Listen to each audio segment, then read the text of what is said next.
क्या गली आए हुए हैं और चूँकि हमारी गाड़ी का एक्सल टूटा हुआ है तो गाड़ी तो हमने होटल के बाहर खड़ी की है और पैदल दोनों निकले हुए हैं। अभी तकरीबन आज एक हफ्ते बाद यहाँ पे धूप निकली हुई है और सन शाइन कर रहा है, जिसकी वजह से मौसम इंतहाई खुशगवार हो गया कि कल रात 1 बजे तक यहाँ पे शदीद बर्फबारी हुई है।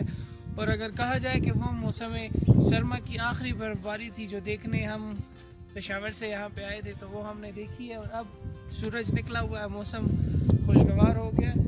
गलियार डेवलपमेंट अथॉरिटी के या पुलिस के या टूरिज़म कॉरपोरेशन के तो वो फिर जब शदीद बर्फबारी हो रही हो या बारिश हो रही होती है तो मना कर देंगे इस तरफ ना आए, क्योंकि स्लाइडिंग एरिया है जिसकी वजह से नुकसान पहुंच सकता है।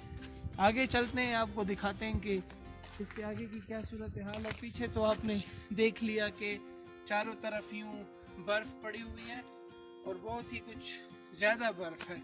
लेकिन मज़े की बात यह है कि यहाँ पे आप देख रहे हैं इतनी ज़्यादा बर्फ़ पड़ी हुई है, लेकिन अगर मेरी कैमरा पर्सन आपको दिखा सके तो वो जो सामने के पहाड़ है वहाँ पे फिर कुछ भी नहीं है। देख रहे हैं कि यहाँ पे जितने भी होटल्स हैं सब ऑलमोस्ट बहुत ज़्यादा बंद है।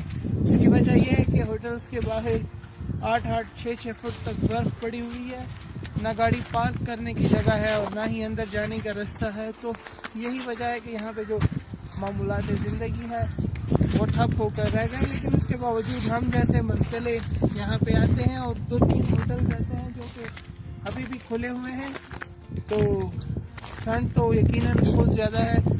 यहाँ पे आते हुए स्पेशली इस मौसम में जूतों का ख़ास ख्याल रखना चाहिए, क्योंकि ये चौथा जोड़ा है जो कि मैंने जूतों का अपने साथ में ज़्यादा जूते लेके आया था और ये भी गीला होने में आ गया है। अच्छा, जिस तरह के आपको ये भी कहा जाता है कि गाड़ी के साथ जंजीर लगाए, ये देखेंगे ये एक स्लेट सी बनी हुई है और इसमें आप जब पाँव रखते हैं देखें फिसलन होती है और यही वजह होती है कि जो गाड़ी है वो भी यूँ स्लिप हो रही होती है। तो ये देख सकते हैं कि जंजीरों ने कैसे ये स्लेट तोड़ के अपने लिए रास्ता बनाया। तो जंजीरें यहाँ पे ज़रूरी होती है ताकि आपकी गाड़ी की ग्रिप बनी रहे। तब भी जो आगे रास्ता यहाँ से मरी तक का वो बंद है, ग्लेशियर गिरे हुए और मकामी जो लोग हैं उनका ये कहना है कि फ़िलहाल नहीं जाया जा सकता, 3 बजे के बाद यहाँ से शायद कोई रास्ता बने। और भी आगे जा रहे हैं और ये आप देखें ऊपर से यहाँ पे क्लियर नज़र आ रहा है। जहाँ पे धूप डायरेक्ट लग रही है वहाँ पे बर्फ़ पिघल रही है। जहाँ पे पौधे सामने आ रहे हैं, ये अगर दिखा सकें हम तो यहाँ पे पौधे सामने आ रहे हैं वो फिर थोड़ा सा बंद हो जाता है। ये देखें अब यहाँ पे मसला हो रहा है। ये जो आपको टायर के छाप नज़र आ रहे हैं ना, ये बड़ी गाड़ी के हैं जो कि बर्फ़ हटाने का काम करती है। और ये बर्फ़ जो आपको साइडों पे लगी नज़र आ रही है ये खुद से ऐसा नहीं बल्कि इसको हैवी व्हीकल जो होता है उसके लिए साइड भी किया जाता है ताकि जो सयाह यहाँ पे हैं या मकामी लोग हैं उनको यहाँ से गुजरने में आसानी हो।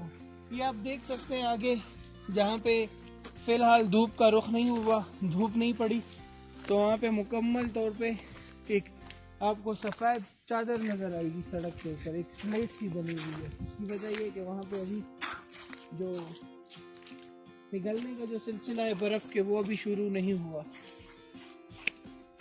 तो ज़रूर आए इन एरियाज़ में, लेकिन जिस गाड़ी में आते हैं उसका ज़रूर ख्याल रखें, क्योंकि हमारी भी गाड़ी जिस तरह के हमने आपको बताया कि उसका एक्सेल टूट गया है और अभी हम यहाँ पे मैकेनिक को ढूंढ रहे हैं। गुज़िश्ता रात क्योंकि टेम्परेचर -6 तक गया था और यहाँ पे कोहरा गिरा है जिसकी वजह से ये बिल्कुल टाइट हो गई है, पत्थर बन गई है ये बर्फ़ और ज़्यादा टाइम लेगी अब पिघलने में। तो ये सूरत हाल है, यहाँ पे धूप नहीं पड़ी तो आप देख सकते हैं यहाँ पे ऐसे रोड के ऊपर भी सफ़ेद बर्फ़ की चादर फैली हुई है।